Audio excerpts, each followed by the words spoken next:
네, 그럼 이번에는 그 한국과 중국, 일본의 그 자금 흐름에 대해서 좀 예, 질문을 드릴게요.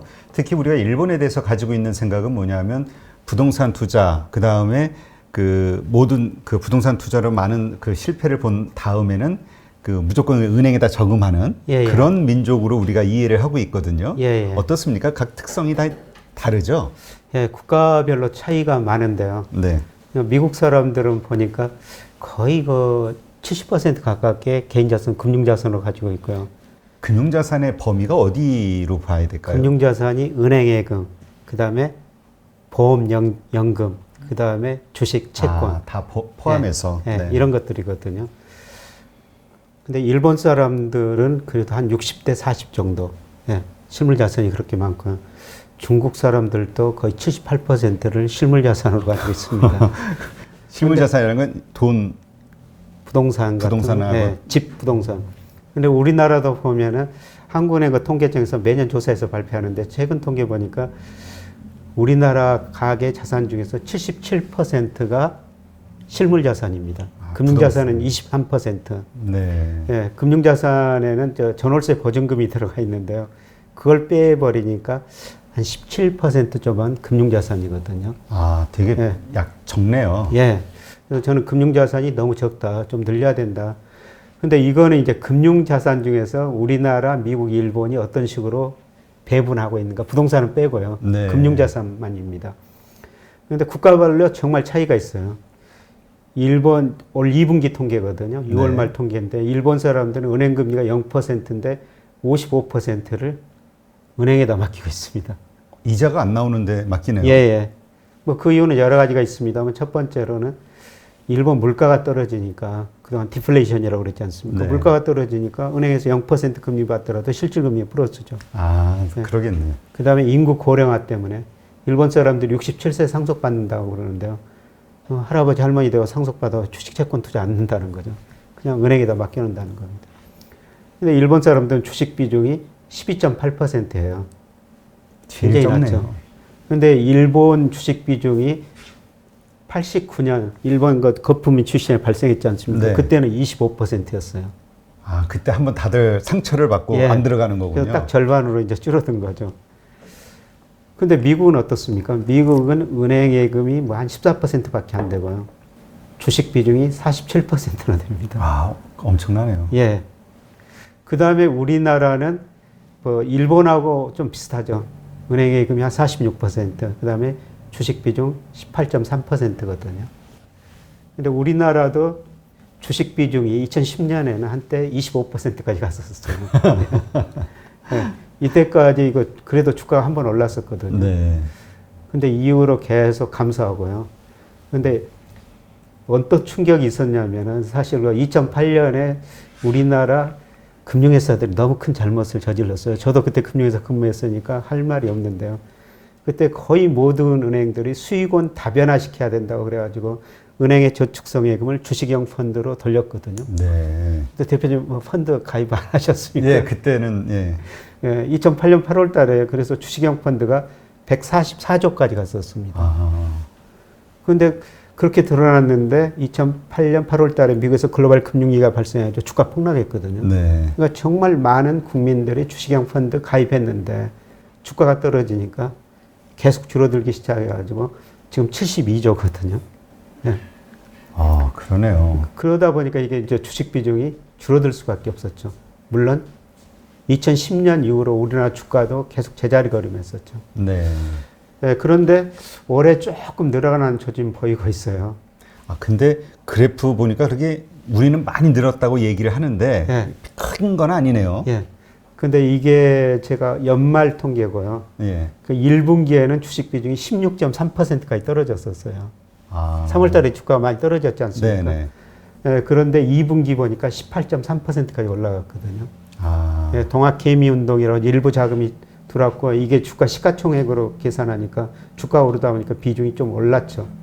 근데 2018년, 19년보다는 비중이 조금 올라간 겁니다. 18.1%에서 18.3%로 올라간 거예요. 우리는 엄청난 게 막 대세 흐름이 바뀌는 줄 알고 있었는데 예. 아니네요. 예, 사실 그렇게 많이 늘어난 건 아닙니다.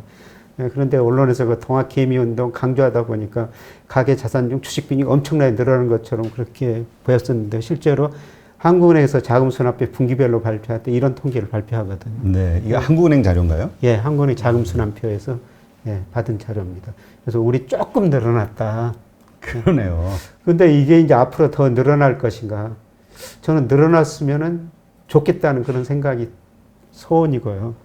근데 늘어날 수밖에 없는 환경이 한 가지 있어요. 지금 우리가 은행에다 예금하면은 금리가 몇 %입니까? 뭐 1%, 2%가 안 되는 것 같은데요. 아니, 은행에다 예금하면은 지난 8월 예금하면 네, 은행 가중 평균 금리가 0.8%였거든요. 그런데 코스피 배당 수익률이 2%였어요. 올해. 배당이 더 낫네요. 예. 그러니까 코스피 배당 받는 게 은행 이자보다 더 높다는 거죠. 그러니까 큰 변화가 있기 때문에 주식 비중이 좀 올랐다. 이렇게 볼 수가 있고요. 그리고 뭐 삼성전자가 이건희 회장 별세했습니다만 이렇게 지금 그것 가지고 언론에서 뭐 영향을 주시에 어떤 영향을 미칠 것인가 여러 가지가 논의가 되고 있는데요. 저는 한 가지는 삼성도 배당금을 더 줄 것이다. 아, 이유는요? 두 가지 이유입니다. 국민 하합 차원에서 그런 차원이 있고 돈 번 거 사회에 기여해야 되겠다. 그런 측면도 있고요. 그 다음에 최근에 보면은 삼성뿐만 아니라 다른 또 대주들이 돈이 별로 없거든요. 네. 배당금을 더 줄 수밖에 없어요. 예. 일부 기업들 보면은 그것 때문에 배당금을 더 늘리고요. 그리고 우리 정책 차원에서도 97년 애한위기를 겪으면서 국민소득, 총소득, GNI 중에서 기업 몫은 17에서 27%로 늘어났는데요. 가계 몫은 71%에서 61%로 줄어들었거든요. 가만히 보니까 가계는 상대적으로 가난했고 기업은 부자가 되어 있기 때문에 기업소득 한류제라고 지난 정부부터 우리 정부가 기업들한테 임금 올려달라, 고용 투자 늘려달라, 배당 늘려달라 이렇게 요구를 하고 있어요. 네. 사실 우리나라가 배당 수익률이 거의 과거에는 20% 안팎으로 배당 성향이 네. 예, 가장 낮았었어요. 예, 그런데 최근에 그 30% 이상으로 올라오고 있거든요.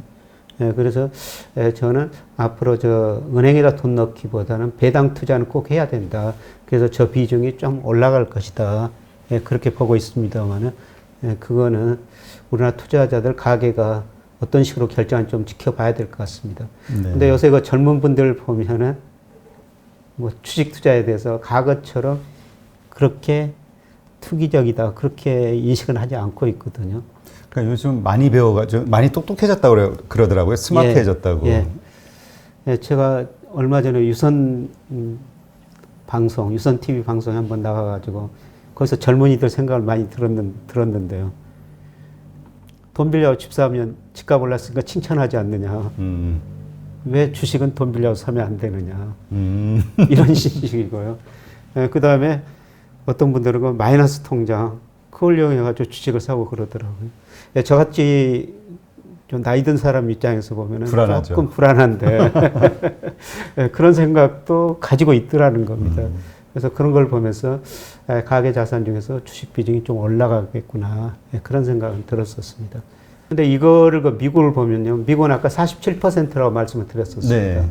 근데 미국이 작년 말에는 가계 금융자산 주식 비중이 50%였었어요. 예. 더 높았네요. 예. 근데 가계에 보면은 주식 비중이 50% 근접하면요, 미국 주가가 한 번씩 큰 폭 조정을 겪었다는 겁니다. 그러네요. 예. 희한하네. 그래서 바로 2000년 IT 거품 붕괴 직전에 50%, 48%까지 갔었거든요. 네. 이때 주가가 오르니까 그냥 비중이 올라간 거죠. 예. 그리고 예, 상당히 주가가 조정을 보였고 주식 비중 줄어들었다가 그 다음에 2008년 글로벌 금융위기 직전에도 48%까지 올라갔거든요. 네. 그래서 이번에도 50%까지 올라가고 주가 조정 보이다가 다시 주가가 올랐습니다만은 지금도 그 47% 수준이거든요. 지난 6월 말에 현재. 그래요? 예.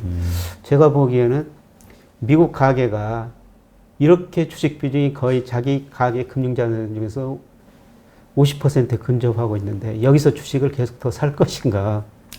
유동성의 문제. 예.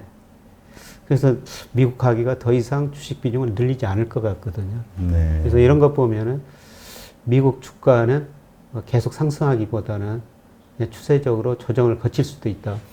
근데 미국 주가가 장기적으로 보면 이렇게 상승했는데요. 네. 근데 2000년 IT 거품 붕괴되고 10년 동안은 미국 주가도 박스권이었었어요. 그러네요. 그리고 최근에 그 미국 주가가 이번에 오른 것은 상위 5개 종목이거든요. 판기업들. 판기업들. 그래서 일부 그 주식 분석가들은 S&P 500이 아니라 S&P 5다. S&P 5다. 500가 아니다. 그 5개 종목을 제하면요. 미국 S&P 주가 지수가 거의 지금 못 올랐어요. 네. 차별하다. 그러니까 요새 그 언론에 보면은 K자형 회복이라고 그러죠. 네네. 그래서 글로벌 금융위기, 2008년 금융위기를 겪으면서 일시적으로 충격을 받아서 모든 게 떨어졌는데요. 근데 올라갈 때 보니까 K자형, 2로 올라간 거, 계속 못 올라가는 거. 이게 차별화라고 보고 있거든요. 이게 그러니까 갈수록 양극화, 기업도 양극화가 심해진다는 거잖아요. 산업도 그러고, 기업도 그러고, 가게도 그렇고. 이 소득 불균형 문제가 갈수록 심각한 문제가 돼도 될 거라는 겁니다. 근데 이 소득 불균형이 너무 심화되면은 과거 역사를 보면은 전쟁, 혁명, 전염병 네. 이런 것들이 일어나가지고 해결됐거든요. 그래서 이번에 코로나가 제가 상징하는 게 에너지 좀 아껴 쓰라, 소득 불균형 좀 해소하라. 그러는데 소득 불균형이 더 심화되고 있어요. 그러니까 오히려 있는 사람은 더 자산이 커지고 있고 예. 없는 사람은 진짜 먹고 살 아예 수입이 딱 끊겨버리니까. 예. 그리고 지금 각 국가 정책도 좀 문제가 있는데요. 사실 금리 0% 내리고 돈 많이 푸니까 누가 더 부자가 됩니까? 있는 사람. 있는 사람들이 주식 부동산 사가지고 더 부자가 되는 거죠. 그리고 이제 코로나 이후로 전 세계가 큰 변화가 있을 것 같다. 그런데 그중 하나가 G0 시대가 도래할 거라는 겁니다. G0라는 건 무슨 뜻이죠? 그동안 세계 경제 국가끼리 문제가 있을 때 국제기구가 해결해 줬거든요. 네. 뭐 G7도 있었고 G20도 있었고 IMF도 있고 세계 무역기구 WTO도 있지 않습니까? 그런데 최근에 미국이 트럼프 대통령이 WHO 세계보건기구에 탈퇴했거든요. 그렇죠. 그게 이제 그런 시초라는 것이죠. 아, 모든 국제기구들이 힘이 약해지는. 힘이 약해지고 국가 권력만 강화될 거라는 거죠. 센 나라만, 센 나라 마음대로. 센 나라만 마음대로. 그러면 이 센 나라 정부가 대통령들이 조금 착한 사람들이 나타나야 되는데 지금 제가 보기에 시진핑이나 현재 트럼프 제가 보기에 결코 좋은 대통령 주석은 아니거든요. 그러려면 이 사람들이 센 정부를 만들려면 경제력이 뒷받침이 돼야 된다는 거죠. 그렇죠. 경제력이 뒷받침되려면 우선은 키우기 쉬운 대기업을 더 육성해 버릴 거라는 겁니다. 아, 그러겠네요. 그래서 소득 차별화가 너무 심화되고 이게 나중에 더 큰 문제가 발생할 것이다.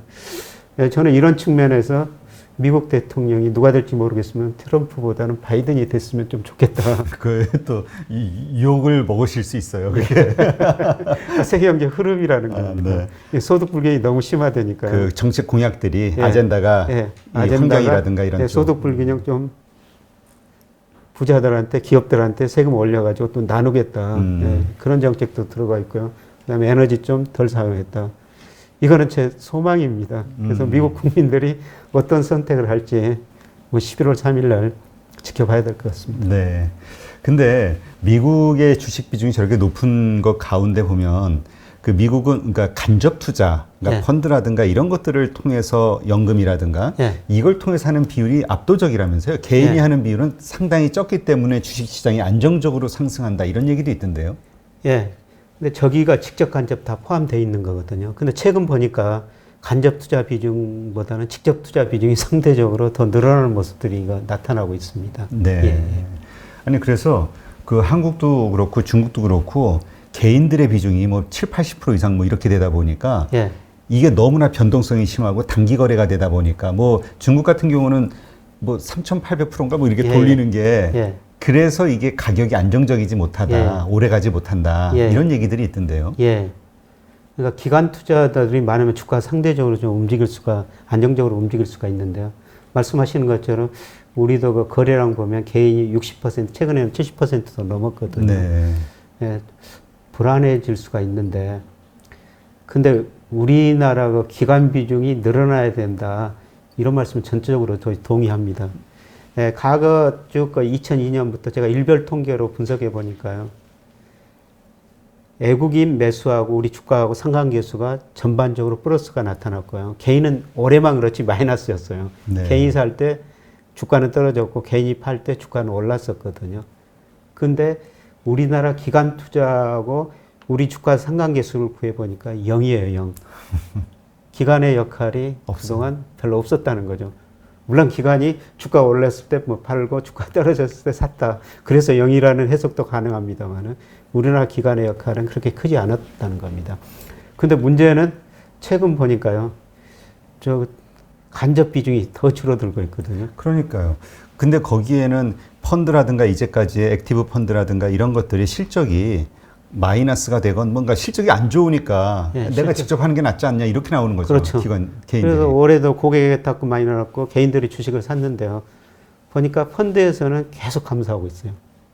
그러니까 말씀하시는 것처럼 그동안 보니까 주식형 펀드 가입했다니 수익률이 안 좋더라는 거죠. 예, 그래서 내가 직접 하는 게 낫겠다. 그래서 펀드 해약해가지고 직접 하시는 분들도 많이 있죠. 예. 네. 근데 그게 말씀하신 건 장기적으로 보면은 주가 안정성에는 뭐 긍정적이보다는 좀 부정적인 측면도 있는 것 같습니다. 네. 그러니까 우리가 미국의 어떤 시스템을 많이 도입해야 되는 거 아닌가요? 근데 그렇게 하다 보면 거기 뭐죠? K40 뭐 401인가 뭐 있잖아요. 예, K401인가 예, 뭐 예. 그러한 그러니까 연금 기본적으로 막 해가지고 모든 자산을 띄어가지고 투자를 예. 하고 못 찾게 하고 예. 이 연금 펀드 예. 이런 것들이 우리가 좀 더 국내 투자를 많이 해야 되지 않냐라는 예, 의견도 많이, 있고요. 예. 하나는 그렇게 해서 가격이 올라가서는 누가 사줄 것이냐 나중에 예. 그런 문제를 지적하시는 분도 있고요. 예, 맞습니다. 근데 뭐 지금은 계속 그 사도 문제가 없을 것 같고요. 근데 비중이 우리나라 아직은 낮죠. 퇴직금연금 같은 게 주식 비중이 굉장히 낮거든요. 예, 저는 그게 좀 올라가야 된다 이렇게 생각하고 있고요. 예, 그 다음에 국민연금도 최근 10년 동안 국내 주식 비중은 18% 안팎에서 크게 변동이 없어요. 근데 해외 주식 비중은 2010년에 6%에서 작년 말 보니까 거의 23%까지 올라가 버렸거든요. 네. 그래서 국민연금도 사실 그런 문제 때문에 국내 주식시장이 협소하고요. 이게 2047년까지 국민연금이 증가하지만 그 이후로 기금 규모 자체가 축소되거든요. 그러면 주식 팔아야 되죠. 네, 그래서 미리서부터 뭐 국내 주식을 그렇게 덜 샀다. 그런 의미도 되지만은. 근데 그거는 뭐 2047년 일이고요. 그렇죠. 그 이전에 퇴직연금 주식 비중 올라가고 뭐 국민연금도 국내 주식 비중 조금 더 늘려가지고 예, 국내 주가가 조금 더 올랐으면은 뭐 좋겠다 이런 생각은 듭니다. 예. 네. 그러니까 이게 결국은 그 수익이 안 되니까 투자를 만약 계속 수익이 났으면 아마 더 했겠죠. 그렇죠. 예. 이게 2011년 이후로요. 우리나라 코스피 평균이 2070입니다. 거의 10년 동안 주가가 정체된 거예요. 네. 그러니까 펀드 수익률도 안 좋고 국민연금도 국내 수익률이 안 좋으니까 해외로 나갈 수밖에 없는 상황이었죠. 네. 예. 그래도 저 국민연금은 상대적으로 주식 수익률이 좋거든요. 88년부터 계속 운용했는데 작년까지 보니까 주식에서 연평균 수익률이 10%더라고요. 굉장히 높은 수익률입니다. 네. 근데 국민연금이 그렇게 높은 수익을 낸 것은 그냥 좋은 주식 사가지고 계속 기다리기 때문이죠. 그렇죠. 돈이 들어오니까요. 네, 그런데 그 일반 우리 금융회사 펀드 같은 거는 공모펀드 같은 거는 주가가 떨어져 수익률 안 좋으면 개인들이 도로 찾아버리니까 그 팔 수밖에 없죠. 그래서 상대적으로 수익률이 국민연금보다 안 좋을 수밖에 없죠. 전에 그 교수님이 하신 말씀이 생각나네요. 그 부동산 투자처럼 딱 국민연금 하는 그 돈 번 거는 예. 마음대로 팔고 싶을 때 못 파니까 예. 어쩔 수 없이 돈을 벌었다. 예. 그리고 이런 연기금 같은 데는요, 뭐 매년 말에 다음 초 뭐 장기 계획도 세우지만은 1년 계획을 쓰거든요. 주식 비중, 채권 비중, 그다음에 국내 해외 비중 다 정해놔요. 대체 투자. 네. 그 비중 정해놓고 상하 몇 퍼센트 범위까지 정해놓거든요. 그러니까 그 범위 밑으로 떨어지면 무조건 주식을 더 사야 됩니다. 그러니까 지난 3월에 주가가 많이 급락하니까 그 주식 비중이 하한선 밑에까지 떨어져 버린 거죠. 그러니까 연기금 주식을 더 살 수밖에 없습니다. 네. 그때 주식 싸게 사가지고 뭐 7월 가니까 또 주가가 많이 오르니까 그 비중 상한선을 넘어서 버렸거든요. 또 주식 비중 줄여야 돼요. 그러니까 이익을 챙길 수가 있는 거죠. 네. 그러니까 지금 그 국민연금 같은 데서 이렇게 그 주식을 많이 사게 하려면 일단 법적으로 그 상한선을 확 올려버리는 수밖에 없겠네요. 예, 그거는 이제 국민연금 기금 운용하고요. 그 다음에 그 자문위원들이 있거든요. 네. 예, 저도 한 영상연금 뭐 자문위원을 하고 있습니다만은 예, 자체에서 범위를 결정하고요. 또 자문위원들 예, 승인을 받아야 되거든요. 네. 예. 근데 그거를 뭐 가감히 올릴 수는 없습니다. 그렇군요. 예, 그 목표 수익률 몇 %를 정해놓고 채권에서는 몇 % 기대 수익률이다, 주식에서는 몇 % 기대 수익률이다. 그 목표 수익률을 달성하기 위해서 채권, 주식, 해외, 금융, 국내 이렇게 자산 배분을 하거든요. 네. 근데 이렇게 말씀을 들어보니까 결국은 기업에게 달려 있다는 느낌이 드는데요. 예. 기업들이 배당 성향을 더 예. 높여서 은행 이자보다 확 더 높여주면 예. 개인들도 그렇고 기관들도 그렇고 안정적으로 자금이 더 들어올 것 같다는 생각이 예. 드는데요. 그게 이제 가장 중요한 변화죠. 그동안 우리나라 배당 성향이 20% 안팎으로 굉장히 낮았어요. 미국은 한때 거의 50%, 영국도 50% 가고 있고 중국도 매년 평균 보니까 30%가 넘거든요. 배당 성향이라는 것은 기업 순이익 중에서 배당금 얼마나 주느냐. 근데 가격이 20%밖에 안 됐는데요. 예, 그런데 우리 정부가 기업들한테 배당 확대를 유도하고 그다음에 기업 측면에서 배당을 더 줄 수밖에 없어요. 네. 그래서 지금 배당 성향이 우리도 이제 30% 이상으로 올라갔고요. 계속 더 올라가리라고 보고 있습니다. 예, 저는 뭐 다음 주에도 포스코 뭐 강의 갑니다만은 포스코 직원들한테 직접적으로 이런 이야기를 합니다. 주식 사시라고. 월급 받아가지고 은행에다 맡기지 마시고 그 돈 가지고 당신 네 회사 주식 사세요. 포스코 배당 수익률 올해도 한 4% 정도 되거든요. 네. 포스코 물론 성장성이 문제가 될 수 있지만 포스코 PBR이 0.4배밖에 안 돼요. 얼마 전에 0.3까지 떨어졌거든요. 네. 그래서 뭐 더 이상 주가도 떨어질 수도 없다. PBR이 0.3밖에 안 되는데 그러니까 배당 네. 당신 내 회사 주식 사가지고 배당을 받는 게 은행 이자보다 훨씬 높다. 네. 제가 한 회사 예를 들었습니다만 앞으로 저는 이런 추세로 갈 거라고 생각하고 있습니다. 네. 아니 이렇게 딱 그 한중일 그다음에 미국 이 데이터를 보여주시니까 아, 중국과 한국 뭐 이런 것들이 왜 이렇게 박스권에서 오르락 내리락 할 수밖에 없는지 네. 미국 같은 경우는 왜 그렇게 우상향으로 계속 가는지 네. 이게 결국 배당에서부터 시작이 되는 것 같은데요. 배당이고 그 나라 이제 국민 성향이고 그렇죠. 투자액 그 비율이 확 높으니까. 예. 알겠습니다. 하여튼 한국도 저렇게 됐으면 좋겠네요. 예. 네.